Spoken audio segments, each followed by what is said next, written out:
The legends speak of a game so vicious in its design and so scornful in its hatred of the casuals that those with the skill to surmount its challenge have dubbed it the Pleb Filter.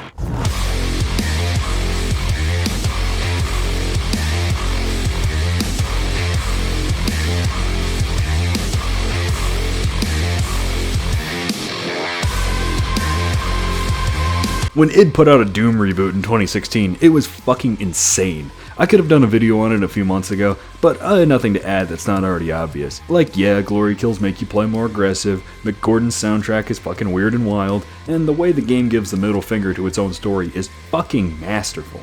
But holy shit, I have more than enough to talk about for this game, so let's just dive right the fuck in, right? When I do these videos, I like to start out with the premise of the game, just to contextualize what's going on in the footage. But this is Doom, you already know what the deal is. You are Doom Guy, you kill demons. The Earth is being invaded by demons, and you're going to kill them. One by one by one. Amusingly, the game kind of opens up after the first act of the plot. You need a MacGuffin in order to kill this Hell Priest, but you just already have it. In any other story, the game would open up with getting the MacGuffin, then using it to kill the guy, but no, this game knows what you want. It's not going to lead you by the nose. You get to rip this asshole's fucking head off in the first 5 minutes. On a technical level, this is an id Software game.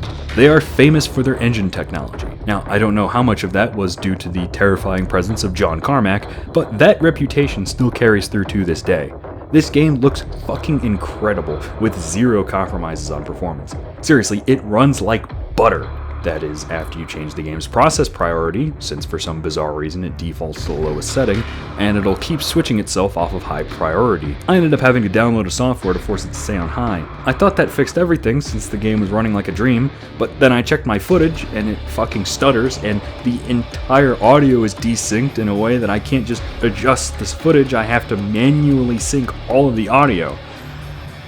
Yeah, I'm a little mad that it created a lot of extra work for me, but it plays perfectly.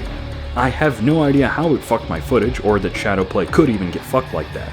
On the art side, they've touched up a lot of the enemies to look more like their original Doom 2 sprites. So for example, we've got the classic green-haired zombie man, the Cacodemon is a lot more lively, the Archvile is here for real this time with his classic pose, and look at that Pain Elemental, man, what a cutie. My only complaint is that they made the Slayer extra thick. I preferred the thinner look from 2016 since in my opinion it fits better with his ridiculous speed. I mean, the new design is fine, but if you don't like it, there's a ton of unlockable cosmetics for you. And I do mean unlockable, you earn them from playing the game, not from buying them with real money. I hate that that's a fucking noteworthy positive nowadays.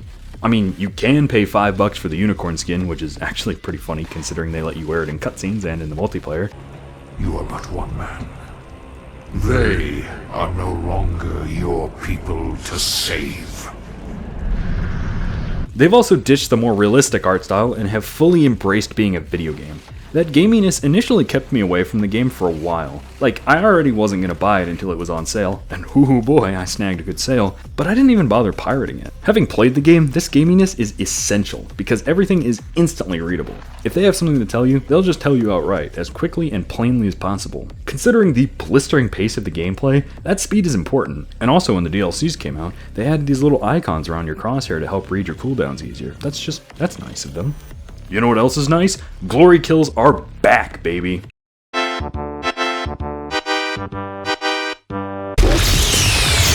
If you somehow missed Doom 2016, enemies on low health will get staggered, opening them up for a melee finisher. I know it makes me sound like a psycho, but these animations are so satisfying. When someone's been bullying you for a while, it's so cathartic to just go, "Fuck you, you fucking bitch." Or when someone's been annoying you so you break their fucking arm and impale their brain on the shattered forearm. Yeah, you get a different animation based on where you're positioned and what you're targeting. My favorite is probably the one where you jump up on an imp, and then you get about a half a second to savor the fear in their eyes before adding them to the gunk on your boot.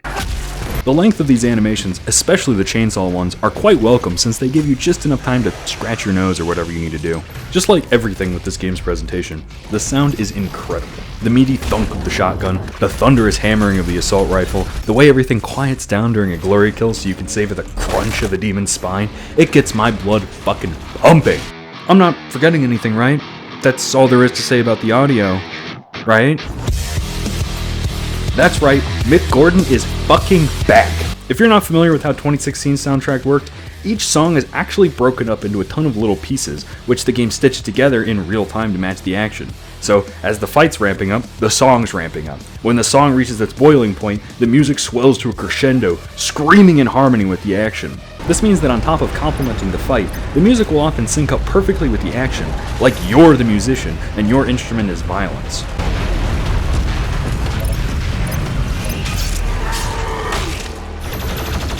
The soundtrack is a lot more metal this time around, which is fucking kick-ass, don't get me wrong.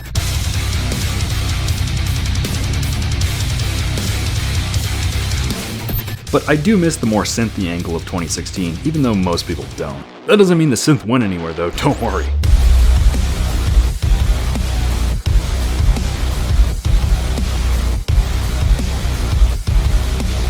Mick did a GDC talk about 2016's soundtrack, and he repeated the phrase, change the process, change the outcome, which refers to how he basically started from scratch to create such a weird and new soundtrack.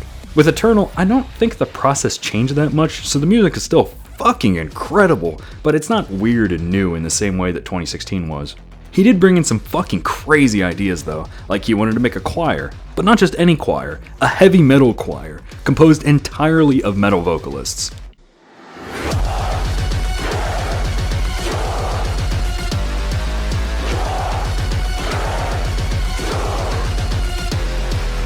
So Mick is back, and he's done it again. I would love to stop there, but I can't. This story doesn't end on a happy note. Due to some boring corporate shit that I'm cutting out of the video, the official soundtrack doesn't actually exist. All you can find are re-uploads and other people's mixes.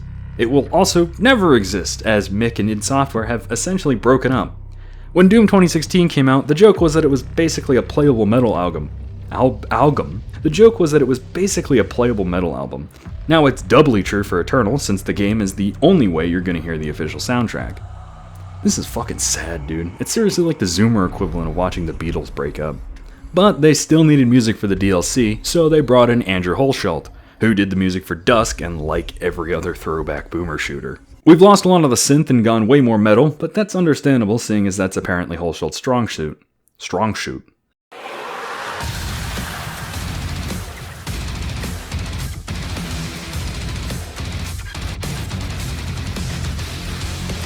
I think Hulshult and Levy did a great job, but if you're the kind of person that thinks metal is just noise, you're not gonna like it. I think it's fucking sick, but I'm upset this even happened. It feels like they're working under Mick's shadow, and that just turns anything you say into a backhanded compliment. And I know Hulshult can fucking deliver.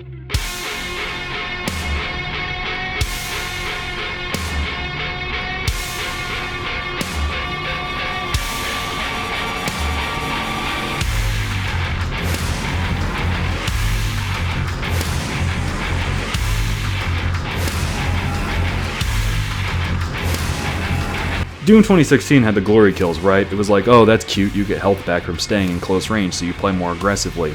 They kinda just stumbled into this idea, this mechanical push towards aggression, whereas Eternal has fucking mastered it. They've taken every element of the combat, the weapons, the enemies, the movement, the abilities, etc., and designed everything to have their own place and fit together into one big combat puzzle. Your guns are not toys for you to pick your favorite and run wild. They are tools to solve specific problems. The enemies are not just a particularly violent field of dandelions that you can just run around kicking at your own pace. They are each designed to fuck you over in their own way, and you need to learn the best way to deal with all of them. And I played on Nightmare, so I had to learn every piece of the puzzle and how each one fits in with the big picture. Nightmare is the hardest difficulty behind Ultra Nightmare, which is permadeath, and fuck that. Let me out. That's fucking bullshit. The thing is, my footage from the game is from my second playthrough, after beating the DLC, and I've gotten a lot better at the game. You see that green number at the top? Those are my extra lives. I didn't actually die until about halfway through the game, and that's only because I got complacent, and the game punished my hubris by taking those extra lives away. But anyway, right off the bat, there's a lot that you'll be familiar with if you're fresh off the 2016 boat. You find weapon mods in the level, 2 for each gun, which you can swap out at will. If you kick enough arse, you get arsenal points. Yeah, that's really the best joke I had, man. You use them to level up the weapon mods, and if you get all the upgrades, you unlock a mastery challenge. Beat that and you get a substantial upgrade for that mod. The runes are back too, although not as insanely busted as 2016's IdKFA rune. You can slump 3 at a time, and I pretty much always stick with the slow-mo because I'm bad and I need a crutch.